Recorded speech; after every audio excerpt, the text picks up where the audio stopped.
from which brand should you purchase your new processor from? Since everyone is different and one generic answer won't work, I'm going to break it down for everyone in 5 minutes. Today we're going to update our guide for 2018 to get you the best processor exactly for your needs. So a few things to do before we decide and we get farther into this video is you need to decide on your price range, your performance goals, and what you're trying to do on the system. For price ranges, we will have 3. A low-end budget including i5s and Ryzen 5s, mid-range budget including i7s and Ryzen 7s, and finally a high-end budget for Threadrippers and i9s. For performance goals, I'll classify them like the game settings they will play, and for work tiers I like to separate them into 3 as well: solely gaming, balanced, and workstation. Each level I list a processor from each of those, or with each of those in mind, so without any further delay, let's get into it. For our lowest tier gamer, an Intel 8600K is an ideal processor to stay relevant, especially with the great overclocking you can get and similar performance to an 8700K in games.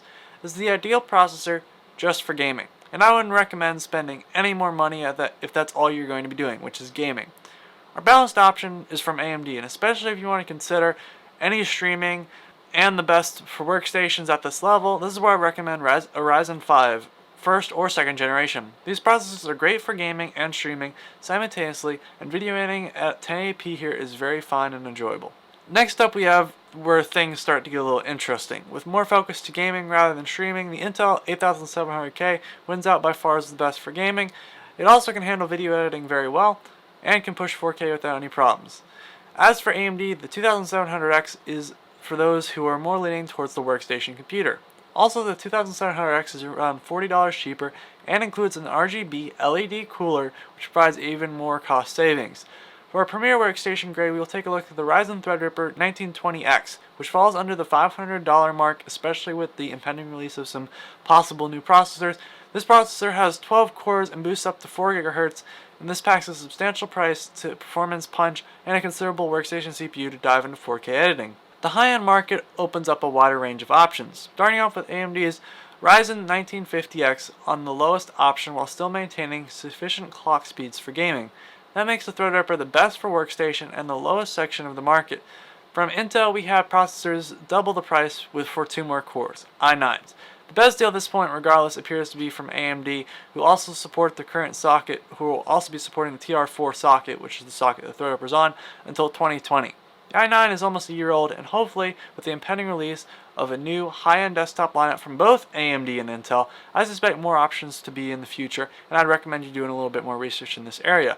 Another feature of the Threadripper is that it has ECC memory support, so even if you are working with important data, you will have the option of choosing RAM, that kind of RAM for your system. Also keep in mind the Threadripper has more PCIe lanes for computational tasks, add-ons to the motherboard, and support later on. The i9 has less, and of course, doesn't have ECC memory support.